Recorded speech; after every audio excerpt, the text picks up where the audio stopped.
Assalamualaikum warahmatullahi wabarakatuh. Yang terhormat Bapak Abdul Ruhul Kudus, SPD SST, selaku Kepala Konsentrasi Keahlian Teknik Komputer dan Jaringan dan juga selaku penguji dalam sidang PKL di perusahaan saya. Yang terhormat Ibu Santi Kusumawardani selaku pembimbing saya selama PKL dan juga teman-teman yang saya cintai dan saya banggakan. Pertama-tama, marilah kita panjatkan puji dan syukur kehadirat Allah SWT, karena berkat rahmatnya saya dapat menyelesaikan praktik kerja lapangan dan laporan PKL dengan baik. Sebelum itu, perkenalkan nama saya Nur Hasanah dari kelas 12 TKJ 1. Pada kesempatan ini, saya akan mempresentasikan hasil dari praktik kerja lapangan saya di rumah CCTV Majalengka. Presentasi ini akan saya sampaikan dalam beberapa bagian, yaitu profil perusahaan, kegiatan yang saya lakukan, dan juga pengalaman serta pembelajaran yang saya dapatkan.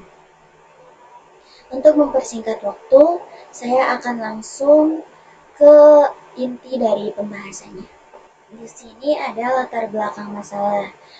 Nah, praktik kerja lapangan atau yang biasa kita sebut dengan PKL, yaitu merupakan program yang memberikan pengalaman kerja langsung kepada siswa di dunia industri agar dapat menerapkan kompetensi yang dipelajari di sekolah.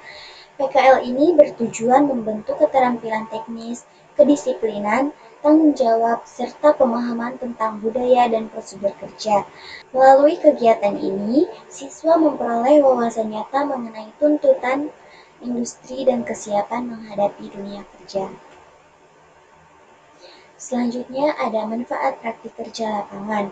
Yang pertama yaitu ada mendapat pengalaman kerja nyata di industri, meningkatkan keterampilan sesuai jurusan, memahami budaya dan prosedur kerja perusahaan, melatih sikap profesional seperti disiplin dan tanggung jawab, dan yang terakhir yaitu menambah peluang dan kesiapan untuk bekerja di masa depan.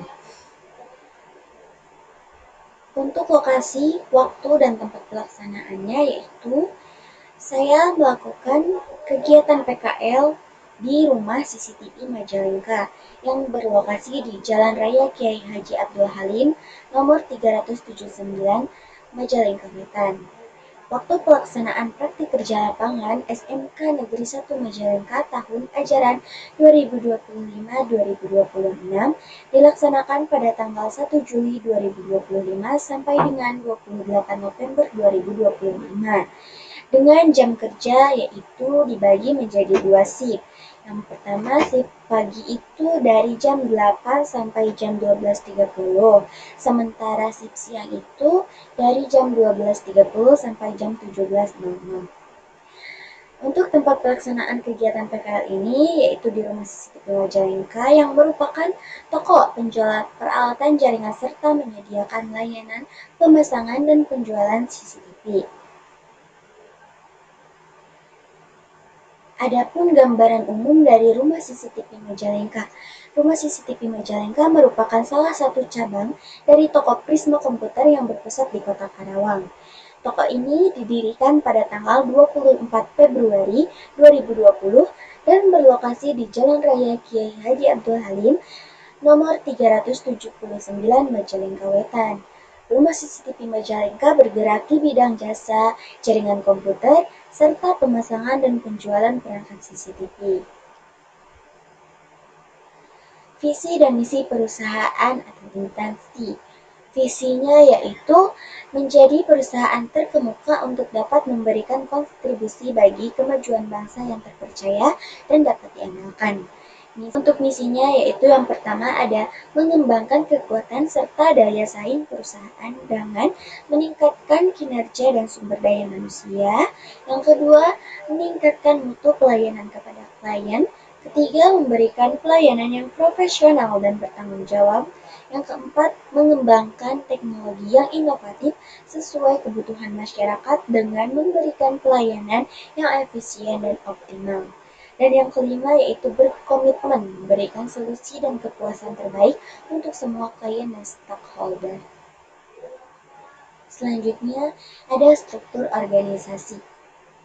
untuk Bapak Fajar Sunardi yaitu sebagai pimpinan di Rumah CCTV Majalengka, sementara Afikri Fatoni sebagai pembimbing satu dan juga ada Asep Maulana sebagai pembimbing kedua.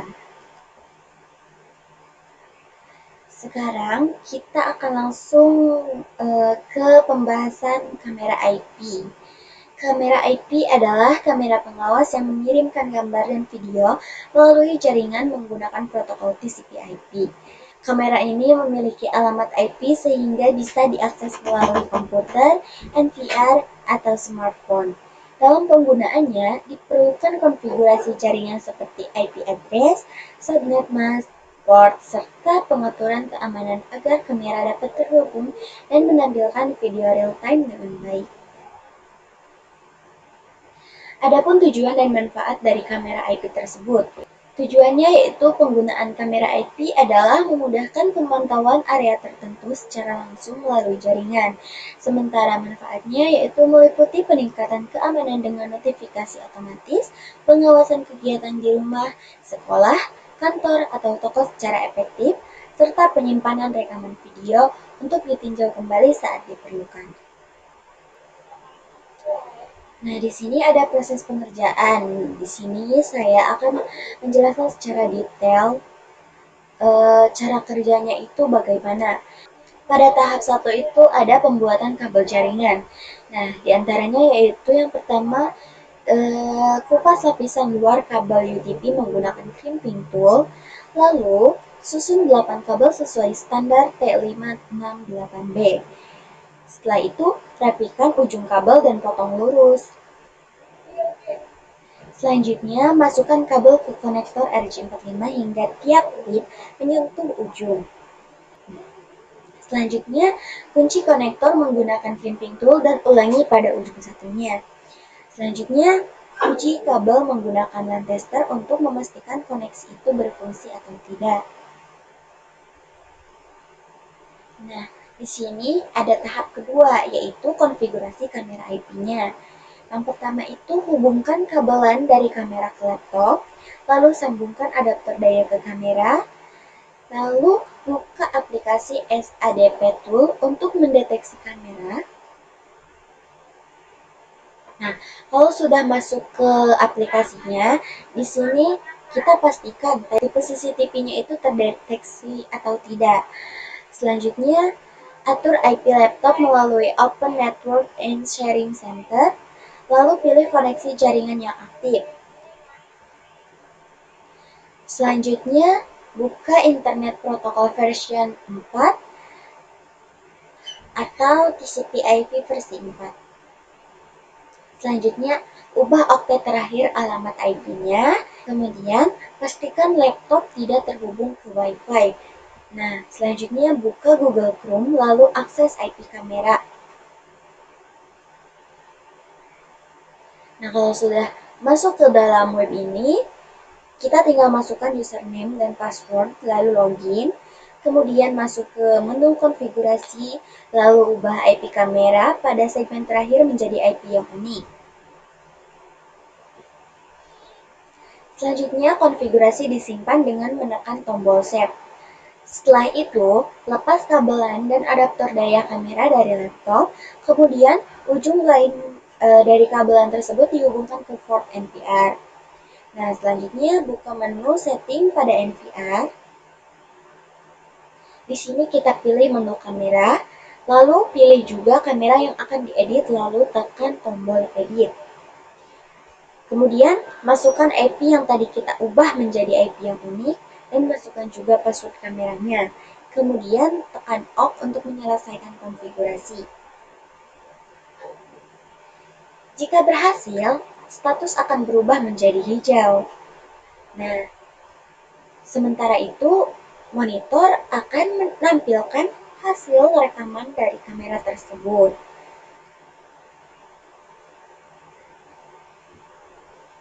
Selanjutnya ada tahap ketiga yaitu verifikasi rekaman. Nah, kalau misal kita pengen ngulang rekaman sebelumnya, kita tinggal buka fitur playback pada NVR, Lalu pilih kamera serta tanggal dan waktu rekaman. Kemudian yang terakhir dari proses pengerjaan ini yaitu rekaman akan ditampilkan sesuai waktu yang dipilih tadi. Adapun hasil dari proses pengerjaan tadi yaitu kamera IP berhasil terhubung ke jaringan, akses kamera menjadi lebih stabil, kualitas video tampil optimal, keamanan sistem lebih terjamin, integrasi ke sistem rekaman atau NVR berjalan baik, efisiensi operasional meningkat. Sementara itu, ada juga faktor pendukung dan faktor penghambat. Faktor pendukungnya yaitu tersedianya peralatan yang cukup memadai untuk menunjang kegiatan praktik, mendapat bimbingan yang baik dan jelas dari pembimbing di tempat PKL, dan suasana kerja yang ramah dan adanya hubungan baik dengan pembimbing sehingga nyaman dalam belajar.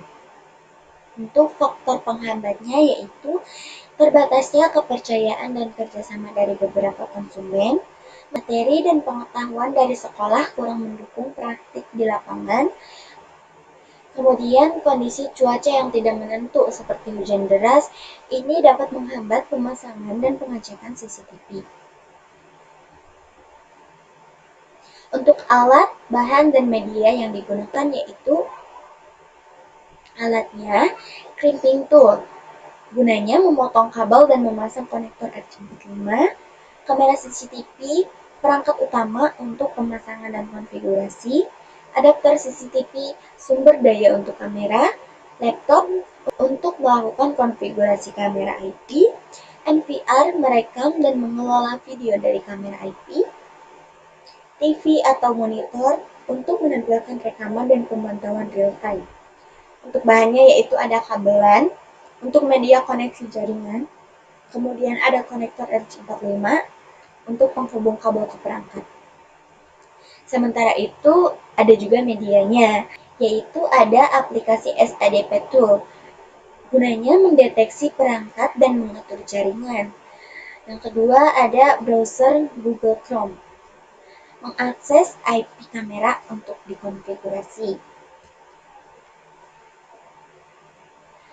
Manfaat yang dirasakan yaitu bagi siswa ada PKL itu meningkatkan kompetensi teknis pemasangan, konfigurasi dan perawatan CCTV, sekaligus menumbuhkan disiplin, tanggung jawab, komunikasi, dan kemampuan berkolaborasi. Bagi sekolah yaitu PKL mendukung pembelajaran berbasis industri, menyesuaikan kurikulum dengan kebutuhan dunia kerja, serta meningkatkan mutu pendidikan dan citra sekolah. Bagi perusahaan, PKL membantu operasional, memberikan kesempatan bagi siswa memahami sistem kerja perusahaan, dan mendukung pengembangan sumber daya manusia di bidang teknologi keamanan.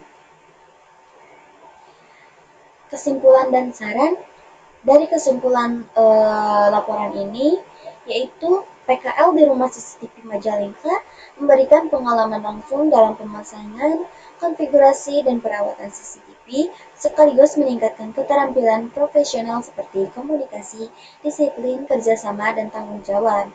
Kegiatan ini menjembatani teori sekolah dengan praktik industri, meningkatkan kesiapan siswa menghadapi dunia kerja dan teknologi keamanan. Untuk sarannya yaitu pembimbing dan lingkungan kerja diharapkan terus memberikan bimbingan yang jelas serta kesempatan praktik lebih luas agar siswa memahami alat kerja secara menyeluruh.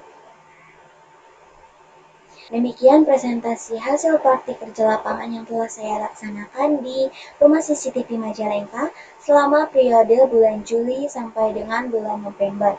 Saya berharap apa yang telah saya pelajari dan saya sampaikan hari ini dapat memberikan gambaran yang bermanfaat mengenai pengalaman kerja nyata di lapangan. Kurang lebihnya mohon maaf. Terima kasih atas perhatian dan kesempatannya. Wassalamualaikum warahmatullahi wabarakatuh.